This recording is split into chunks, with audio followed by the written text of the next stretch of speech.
We are nearing the end of our 3-year journey through Mark's Gospel. In fact, technically, you might say this is the last Sunday that we'll be dealing with Mark's Gospel.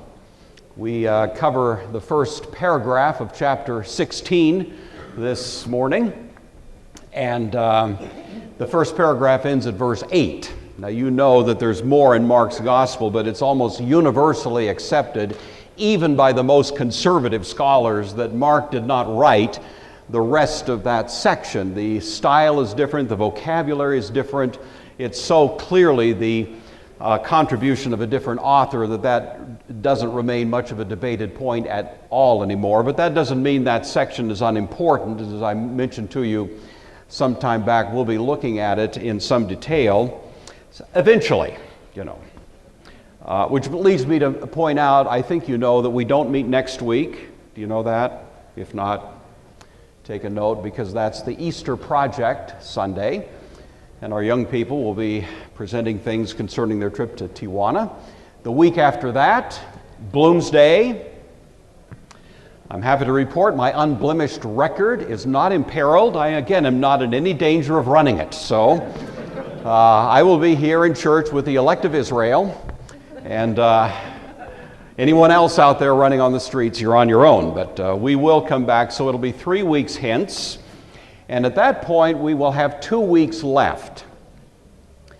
The first of those weeks, what I'd like to do is a little kind of fun exercise, a little kind of, I don't know, we'll see how it goes. But anyway, you know that the 4 resurrection accounts that we encounter in the New Testament, Matthew, Mark, Luke, and John, have some significant variations among them. And many have seen that as some evidence that, wow, these people must have just made that up. Look at this. They all have various approaches to it, and how could you ever reconcile all of that? And so skeptics tend to take that view. People who take the Bible a little more seriously say, well, sometimes eyewitness testimony will vary. That's not a mark of untruth. It's really more of an argument of the credibility of the sources, that they don't carbon copy each other, reproducing exactly what the others said, and other views. So what I'd like to do in that Sunday, just for fun, is take Mark's account of the resurrection and put it in the context of the others, and just do a little bit of a comparative analysis, see where the problems are, and see also, hopefully, how we can discern what each author is bringing as a kind of unique perspective, a sort of emphasis. I'll even say an agenda as they tell the story. And so that's what we'll do that first Sunday that we're back 3 weeks hence. And then the last Sunday we're together, we'll actually look at the epilogue to Mark's Gospel, that last section that is also there and is certainly worth our consideration. Next year, as I mentioned to you, I plan to be back, Lord willing. We're going to do the life of David, calling it a man after God's own heart. So hopefully that'll be of interest to you, and you can find your way back at that time. So this morning we're looking at the last little section properly of Mark's Gospel. It's the account of the resurrection. Commentators generally see, again, Mark being so precise in his wording. And here it seems pretty clear that one of the themes that has been winding its way through the gospel reaches its final expression here. And that theme, there's many of these, and we've tried to highlight them as we've gone along, but this particular theme is the idea of a new creation. Clear back in chapter 1 in the baptism of Christ, Mark used language that suggested this is the beginning of a new creation. Even the heavens being split apart and so on suggests something of that. When Jesus appointed the apostles, Mark doesn't say he appointed them. Mark says he made them. Poieo is the Greek word, as if to create. It's a word that would be used in connection with creating something. He created them, implying a kind of new creation. And here certainly we find some pretty clear evidence that Mark is wanting to bring that theme to its final expression. And you hear that new creation motif in some of the vocabulary that's found here. So be listening for that and for what else may occur to you as we go along. But this is Mark chapter 16. First 8 verses, the Word of God. When the Sabbath was over, Mary Magdalene and Mary the mother of James and Salome bought spices so that they might go and anoint him. And very early on the first day of the week, when the sun had risen, they went to the tomb. They'd been saying to one another, "Who's going to roll away the stone for us from the entrance of the tomb?" When they looked up, they saw that the stone, which was very heavy, had already been rolled back. As they entered the tomb, they saw a young man dressed in a white robe, sitting on the right side, and they were alarmed. But he said to them, "Don't be alarmed. You're looking for Jesus of Nazareth, who was crucified. He's been raised. He's not here. Look, there's the place they laid him. But go, tell his disciples and Peter that he's going ahead of you into Galilee. There you will see him, just as he told you." So they went out and fled from the tomb, for terror and amazement had seized them, and they said nothing to anyone because they were terrified. End of story. And the early church thought, that is an odd place to leave a gospel. And there were all kinds of theories, and to this day there's been all sorts of theories about just why does Mark leave his account right there in that somewhat unexpected and rather abrupt state of affairs. And so we'll talk a bit about that before we're done this morning, but let's have a word of prayer and we'll get started. Our Father, we're so grateful that this happened. We're so grateful that your beloved Son, who was born among us and lived a remarkable life and was eventually crucified and put in a tomb, didn't stay there. We thank you that you vindicated his life, his claims, and you have vindicated all of those who've placed their faith in him by raising him from the dead.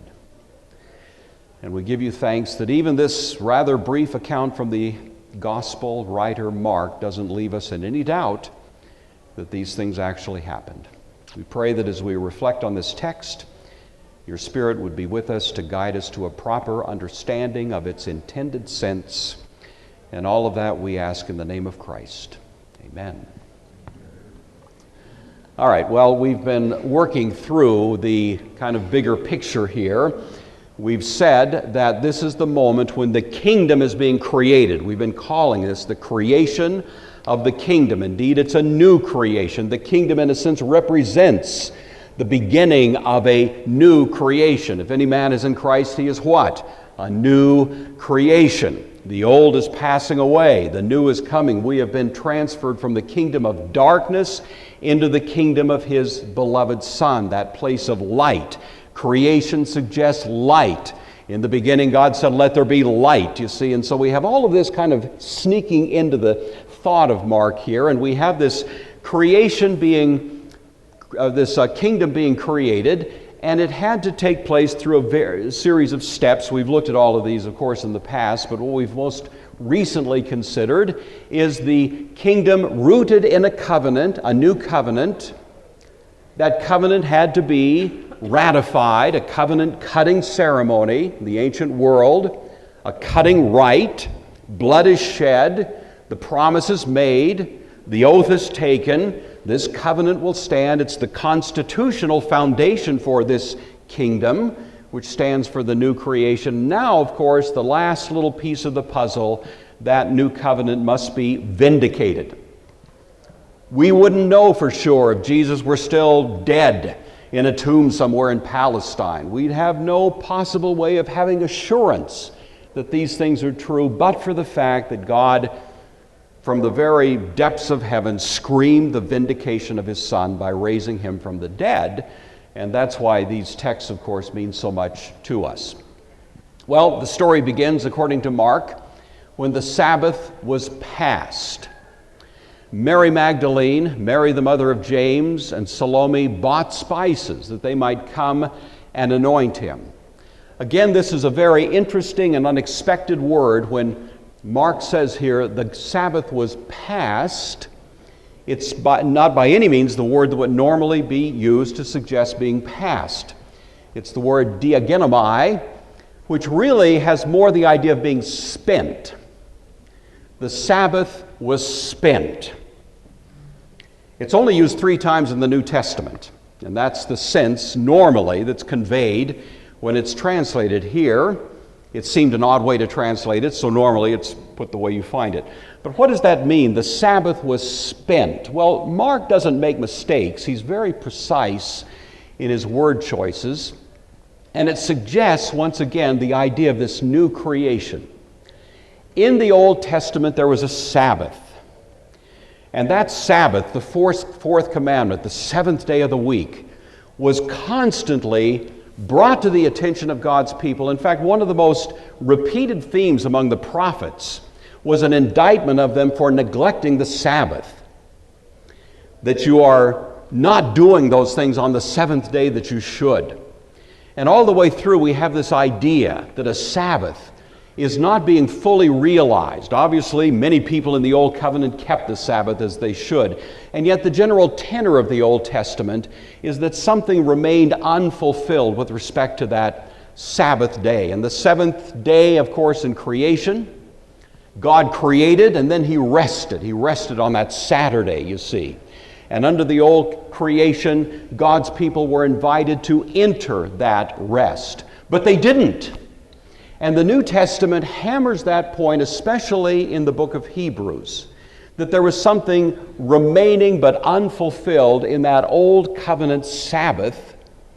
And now, in a sense, Mark wants to say that Sabbath idea is spent, because now God's people can truly enter it. So listen to these words from the writer to the Hebrews. Since therefore it remains that some must enter it, that is the Sabbath, and those to whom it was first preached did not enter because of disobedience, again he designates a certain day, saying in David, today, you see. Not Saturday, not Sunday, not Tuesday, today. When do you enter God's Sabbath? Not tomorrow, not today, friends, is the day to once again enter the rest that is based on the work God has finished, so that that Sabbath of expectation in the Old Testament is now spent as we enter this place. Today, after such a long time, as it's been said, today, if you will hear His voice, don't harden your hearts. If Joshua had given them rest, he wouldn't afterward have spoken of another day. There remains, therefore, a rest, a Sabbath rest for the people of God. For he who has entered his rest has himself also ceased from his works as God did from his. The grammar in that last statement suggests that as God, in a sense the Creator, finished His rest in the original creation, there is now, in a sense, another Creator who has finished His work and is resting once again on His Sabbath. Only this is the recreation, you see. There's the original creation and the new creation, a new heavens and a new earth, and it's now under construction. And we are in it. We've been moved into it, as Paul says. And thus we enter into the true and genuine and eternal Sabbath that Christ has Himself accomplished for us, because that old covenant Sabbath is now spent, you see. And so even that subtly is here as Mark insists that we think about a Sabbath being past. 3 women, Mary, and Salome. Kenny was just noting the other day, everybody in the New Testament, with few exceptions, is named Mary. You ever notice that? It's the generic name. If you don't know what a person's name is, call them Mary. Well, here is Mary Magdalene. We looked at her in some detail last time.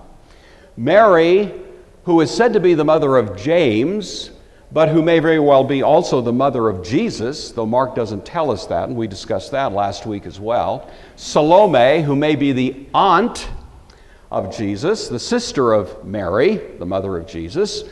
In any event, clearly Mark wants us to understand these are the same three women. The same three women who were there standing vigil at the cross.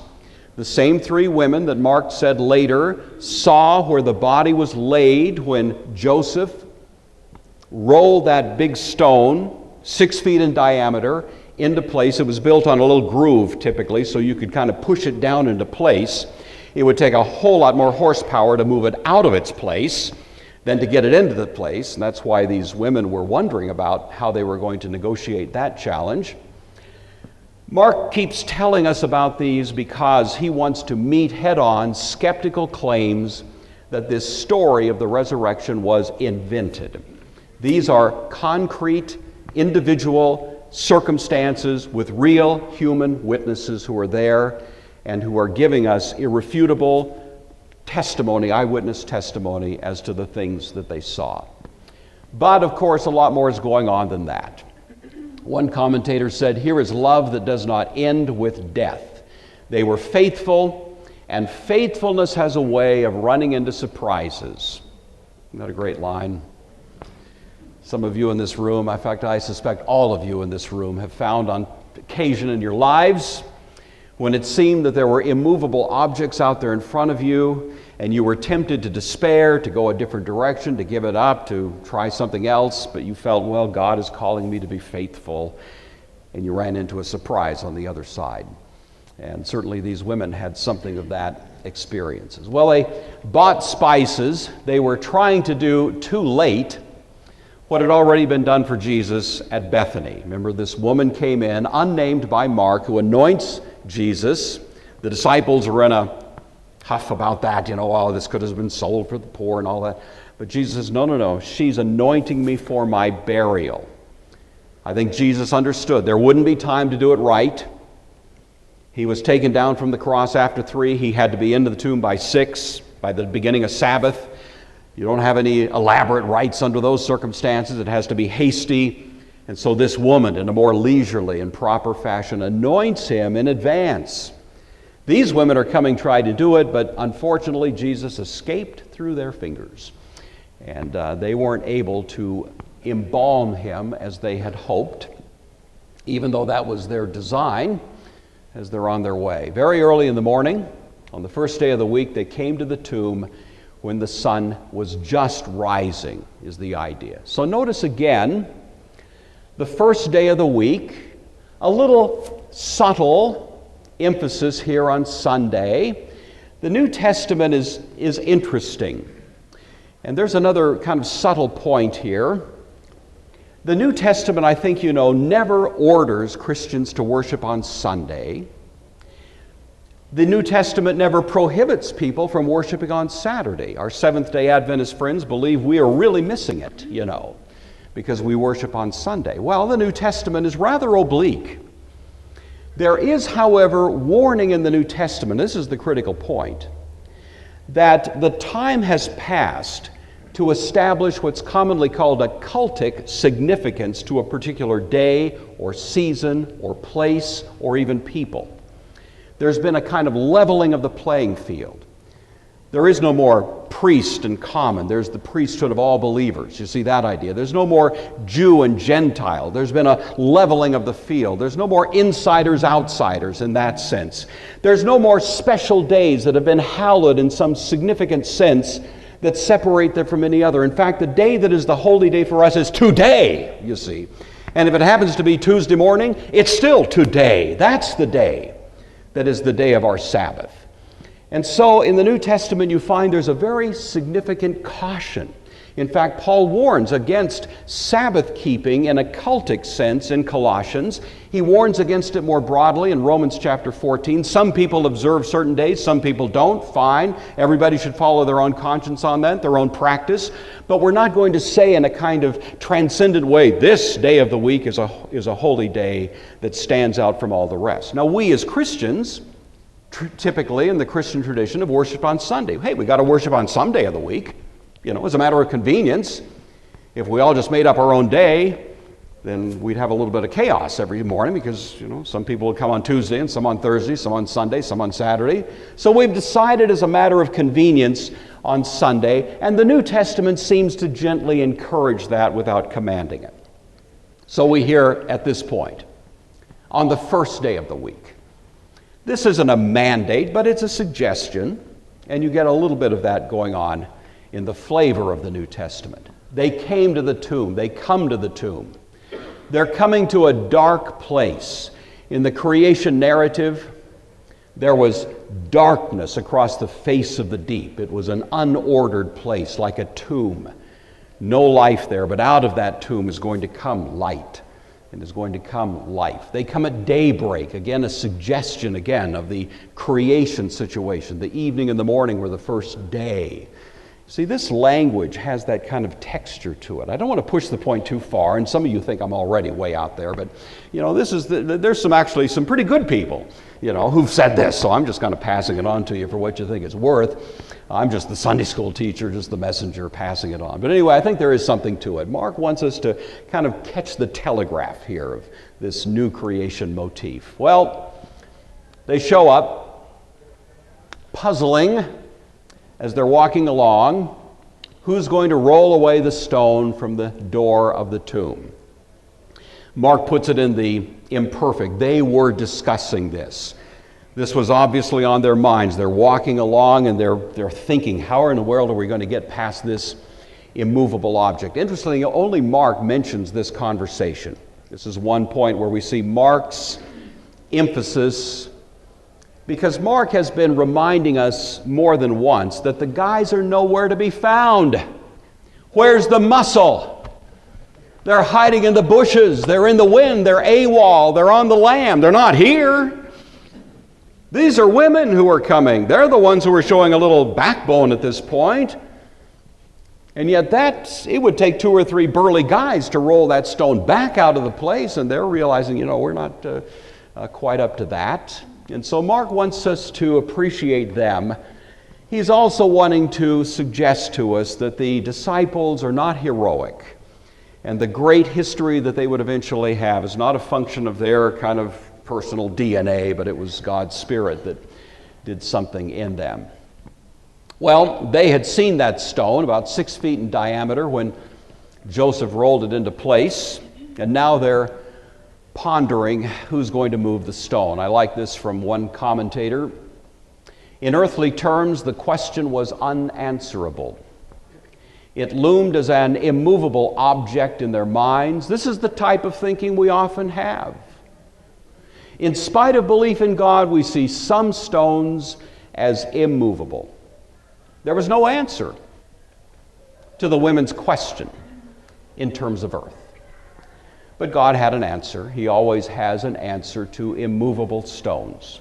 I'm not going to waste your time telling you my account of times in my history when I've had what appeared to be immovable. I thought, I'm not even sure God can pull this one off. And yet here we are. Paul says, exceeding abundantly above all we can ask or think. That's God's truth. And even if you're staring at an incredibly immovable stone, God has something on the other side of that will be a big surprise. And you have similar stories, I know. We can all attest to the truth of that great biblical notion. Well, I think the women may have hoped that there'd be some groundskeepers around. Typically, gardeners at that time in history in the ancient world would work in the very early morning hours to avoid the heat of the day, take a siesta in the afternoon, So they were probably not off base to think that maybe there'd be some guys there working who'd be able to help them move that stone. They may not have known about the other problem that was awaiting them, namely guards. The guards had been neutralized. So maybe they weren't worried about them because they didn't have to be worried about them. But we do know that there had been guards posted there, and they probably would have represented an impediment to moving the stone had they been alive and well at the moment. Matthew gives us this account of how the guards came to be there. On the next day, which followed the day of preparation, that would be the Sabbath day then, the chief priests and Pharisees gathered together to Pilate, saying, "Sir, we remember, while he was still alive, how that deceiver said, 'After 3 days I'll rise. Therefore, Command that the tomb be made secure until the third day, lest his disciples come by night and steal him away and say to the people, he's risen from the dead, so the last deception will be worse than the first. So they sell that to Pilate. Pilate said to them, look, you guys have a guard. You go your way. You make it as secure as you know how. And so they went out and made the tomb secure, sealing the stone and setting the guard. Generally, the response by Pilate is taken to be something like this. Look, I've had it with this whole thing about Jesus of Nazareth. You kind of muscled me into having him crucified in the first place, and now you want me to be even more complicit. You just take care of it. You have your temple guard. They're good enough. You go and take care of this the West you way. I'm done with this. That seems to be the flavor of Pilate's response. Some differ with that, but I think that's probably it. So, likely, the guards that were posted there were under the Jewish authority, temple guards.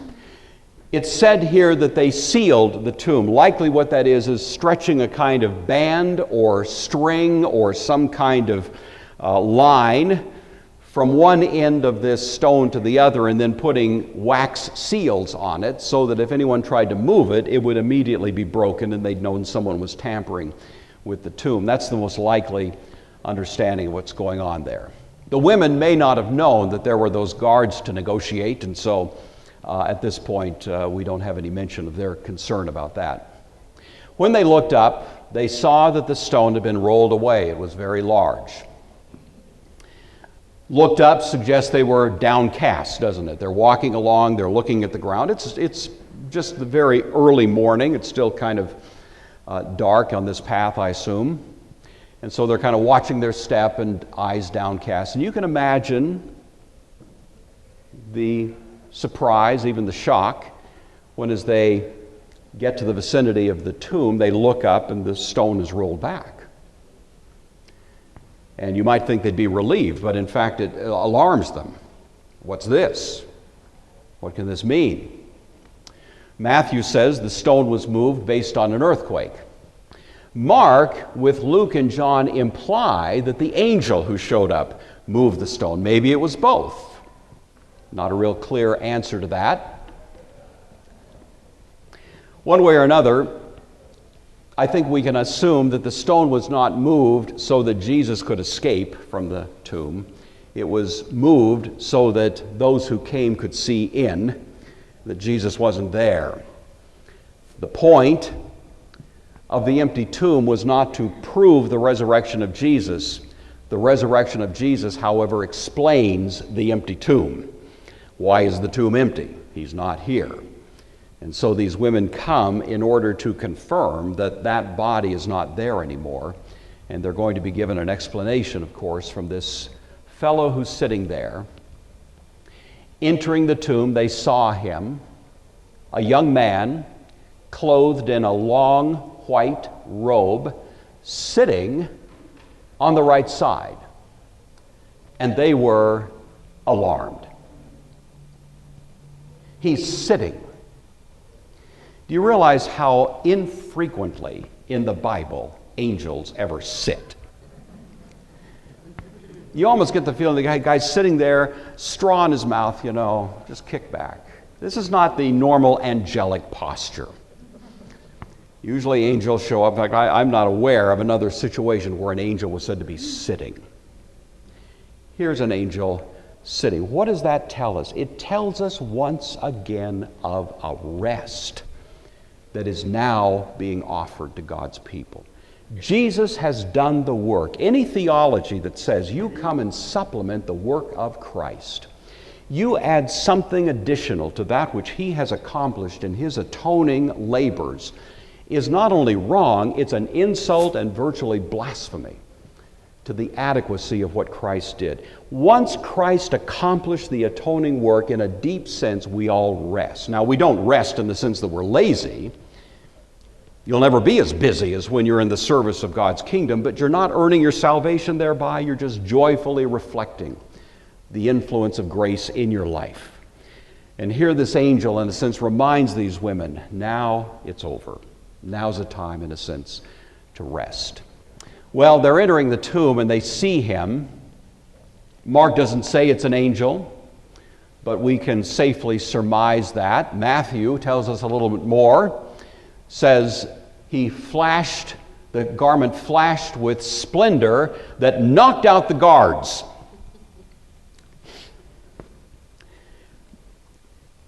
I'm guessing the angel throttled back a little bit, the glory, because the women might just have run in terror right off the bat had they seen that vision.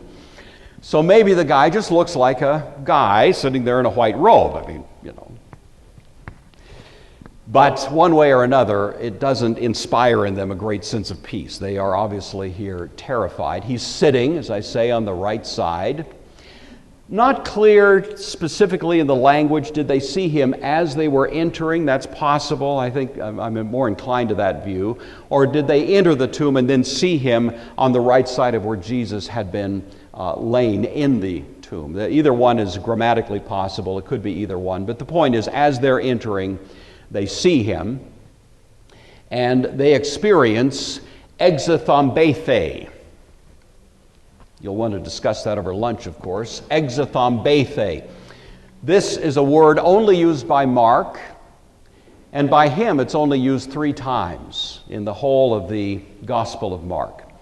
So it's a distinct word, and it is a very strong word. It suggests terrified, stunned, paralyzing fear.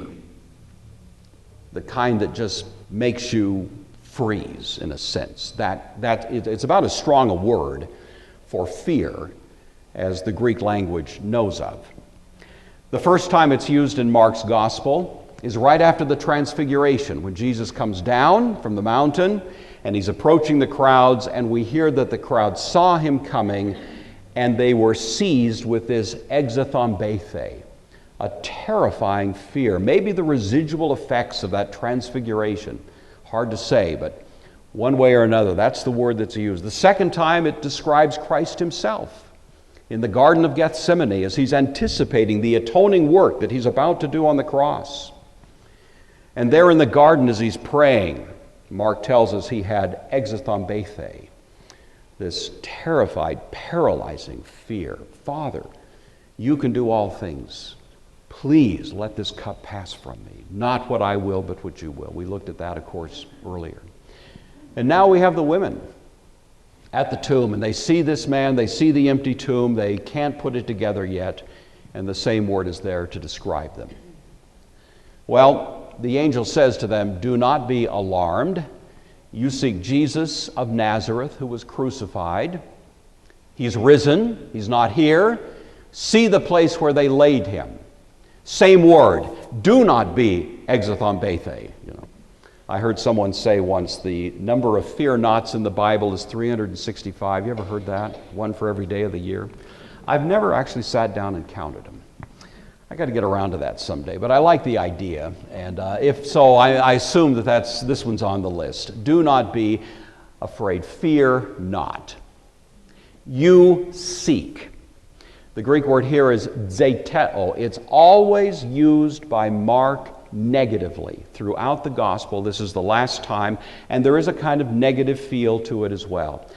In the other parts of Mark's gospel, it will describe, for example, religious leaders seeking Jesus, but they're seeking him to trip him up. They're seeking him to embarrass him. They want to show him off. They want to embarrass him in front of the crowd. Somehow or other, they want to do something that is going to limit him. The family of Jesus came when he was in Capernaum. The Virgin Mary, the Blessed Virgin, says, my son's nuts. We got to put him in a straitjacket, take him home. This is a big problem. And they're seeking him is the word that's used there. That's what they said. He's out of his tree. He's crazy. They were probably trying to rescue him, but that's what they said. We find the disciples sometimes seeking Jesus, and always it has that kind of negative flavor to it. Here the women are wanting to find Jesus, but in this case they want to do a funeral, you see. They want to limit Jesus themselves. They want to do something for him that is colossally inappropriate, even though their hearts are perfectly sincere in their motivations. Well, the angel responds to them with this remarkable statement: "You're seeking Jesus of Nazareth. He is not here." The phrase Jesus of Nazareth is, of course, one of the most common ways of referring to Jesus. But Mark, it's been noted many times, uses this phrase very, very rarely.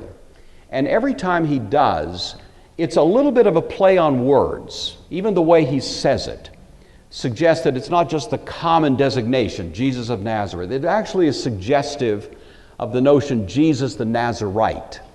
And we've talked about this, of course, before. I hope you'll remember that. The most famous Nazarite in the Old Testament was Samson, a strong man.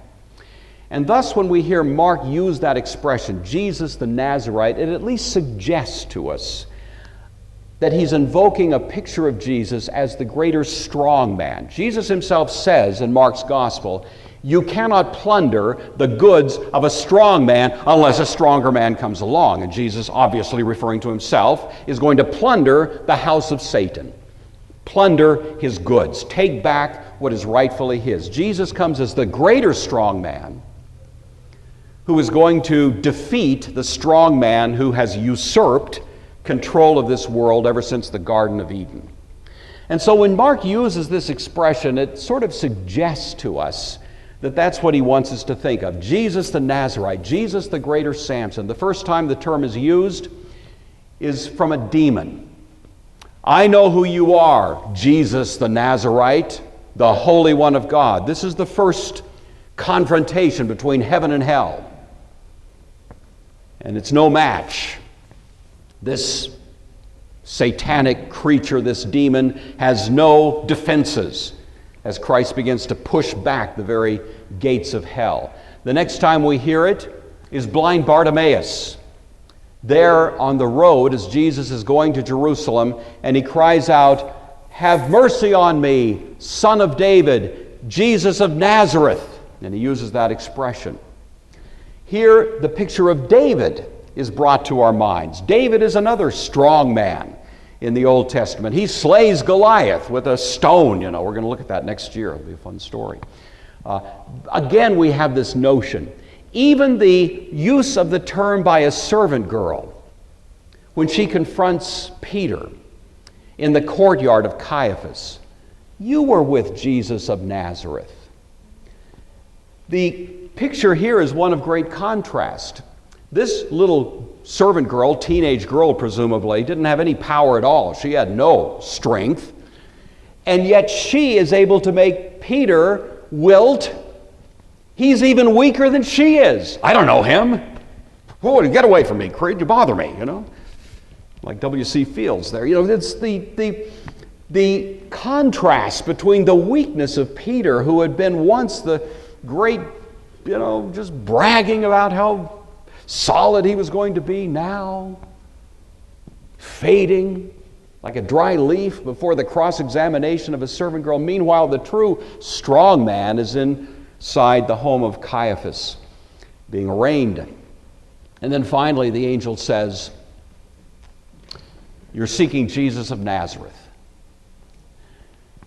And in a sense, it reaches its culminating expression here, because he then says, "You're seeking Jesus the Nazarite, the strong man who was crucified." And here we have this astonishing contrast between a vision of strength and a vision of absolute weakness.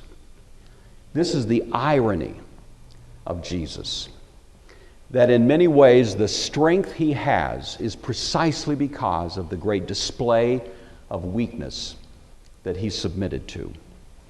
I love that text. I've mentioned it to you before in Revelation chapter 5, in which John is weeping and weeping because no one is worthy to open the scroll, right?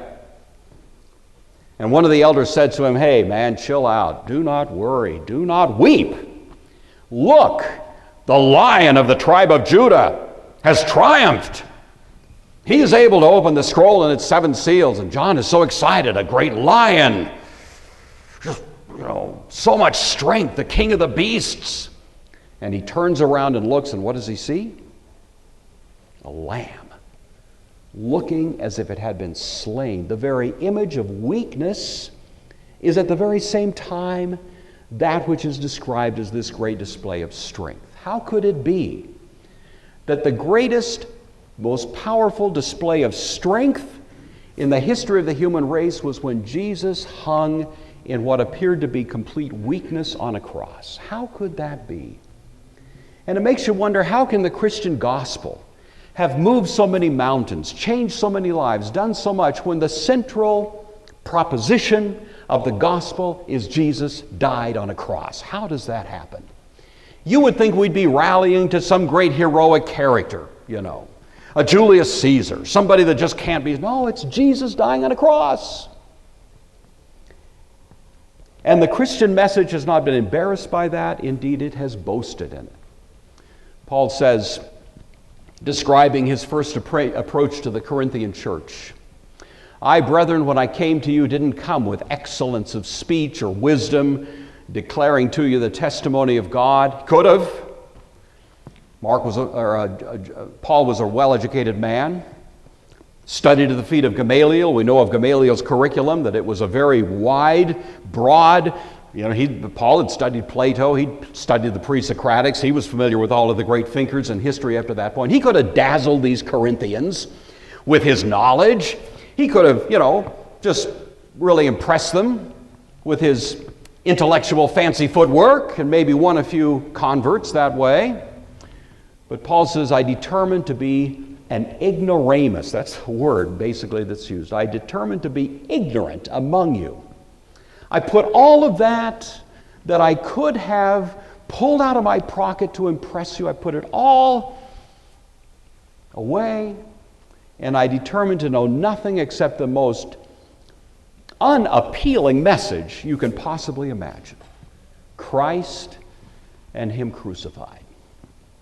So I was with you in weakness. Paul, in a sense, embodying that very spirit of a weak creature. I was with you in fear. I was with you in trembling.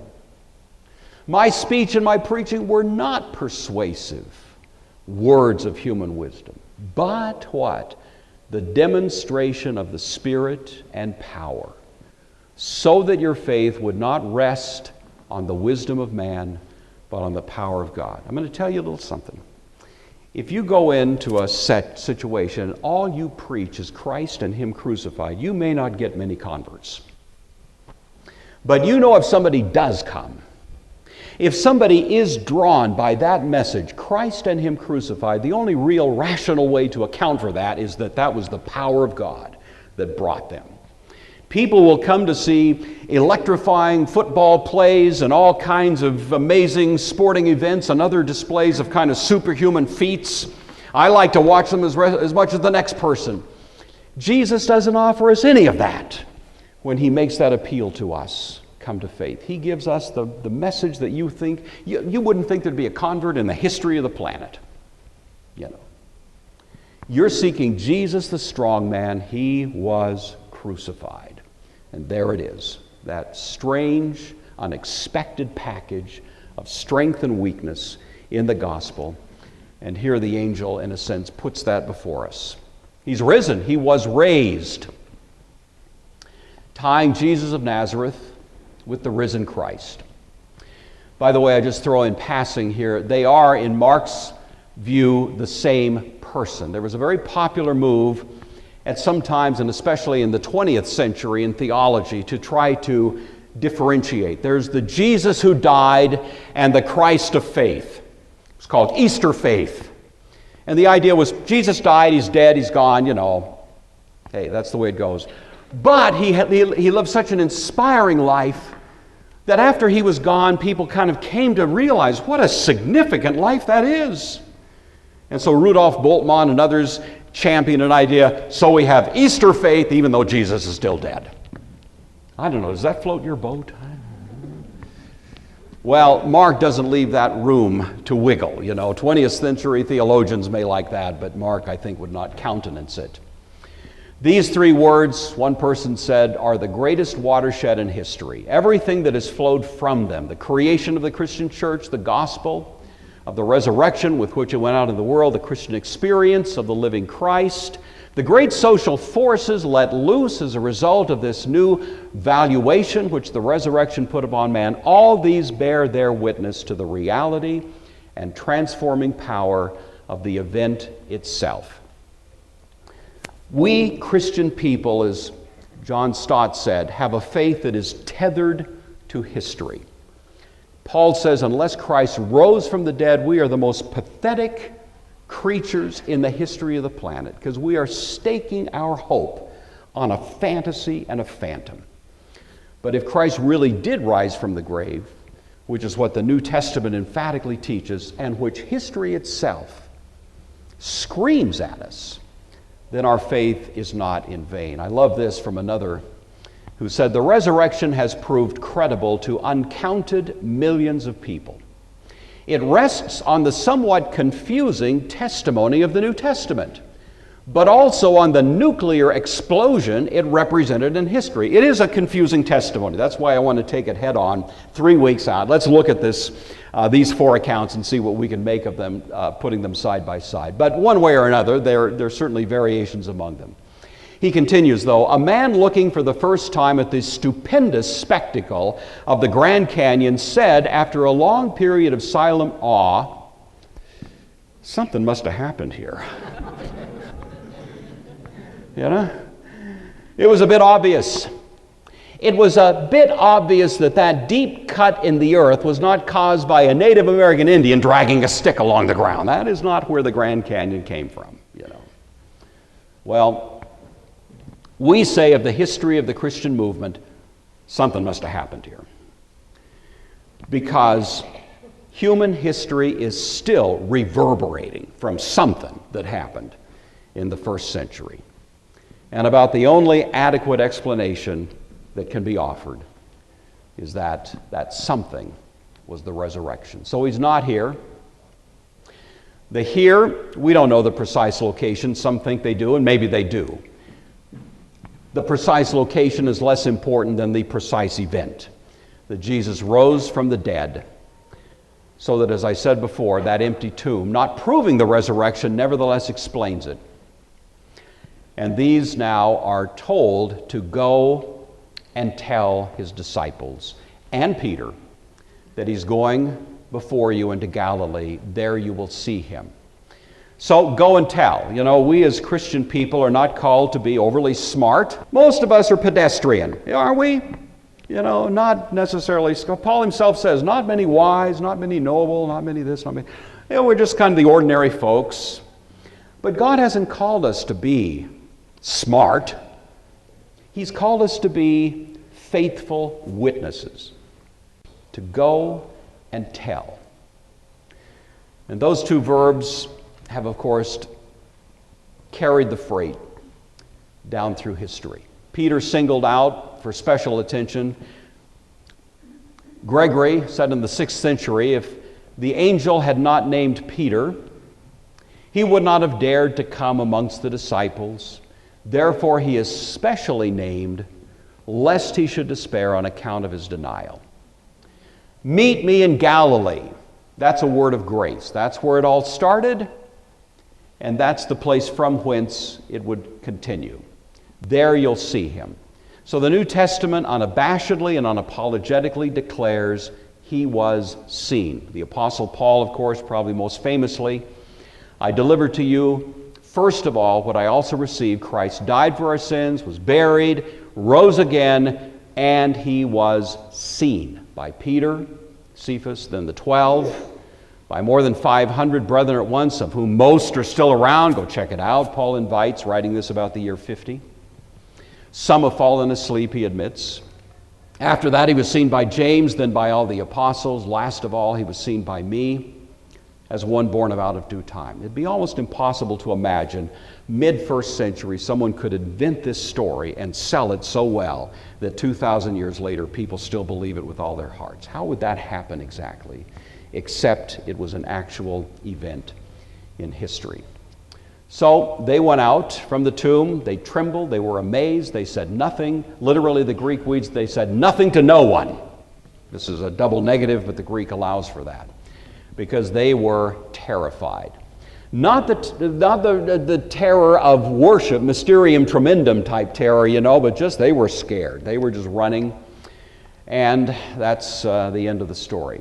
The theories that have floated, I'll just tell you very quickly about why this gospel ends so abruptly, are in two species, two flavors. One, it was unintentional. Either the last part of the gospel was lost. When I took New Testament in my undergraduate years, 100 years ago at Whitworth, that was what the prof said. He thought, and it may be true, that the last little piece of the scroll was lost. And so Mark meant to write the rest of it. Maybe he did write the rest of it, but somehow it got lost in the shuffle.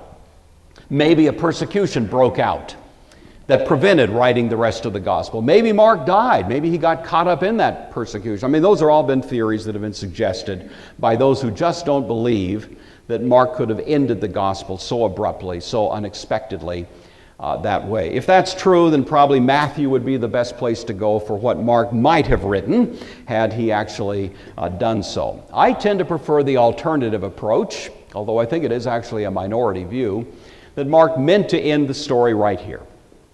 That in a sense he is contrasting for us fear, which can be provoked by the circumstances of life, and for these women is the last thing that really describes them, but we know they eventually came to faith. But the faith they came to was not simply the raw miracle. Miracles don't coerce people into faith. Faith is a gift from God. If a person sees a miracle and there's no grace from God to accompany it, all it does is enable that person to hate God more intelligently, because they see him so much more clearly in his power. But if you have faith, it's not because you've extrapolated the right answer from a calculus, of intellectual inferences. It's because God has given you a gift. And that gift should be something we all are grateful for, because that's what transformed the fear in these women's hearts into faith. All right, quickly, I'm over time, but we won't be here for 3 weeks, so excuse myself. Sunday school lesson number 1. The stone that looms before you may seem immovable, but behind every immovable stone is the irresistible life of Jesus. We all have these immovable stones in our lives. Just believe that on the other side is the risen Christ. The emotion that resides inside us, inside you, may feel like weakness, fear, and trembling. How many times have all of us walked into situations where we felt fully inadequate for the task? But bear in mind, your strength is not based on your feelings, but it's rooted in grace. Paul besought God that he would remove a thorn in the flesh. God said to him, sorry. My strength is made perfect in your weakness, Paul. My grace is sufficient for you. The failings that argue against you may seem unforgivable, as in the case of Peter. But it is in those specific moments that Jesus calls you by name. Go tell my disciples and Peter. That's a good verse to keep in your mind the next time you feel like you've really messed up. Put your own name in that verse. Go tell my disciples and Bruce. Go tell my disciples and... Where's Kevin today? I'm telling you. Is that right? All right. Go tell my disciples, and who are you? Put your name there, because Jesus knows you by name, just as surely as he knew Peter by name.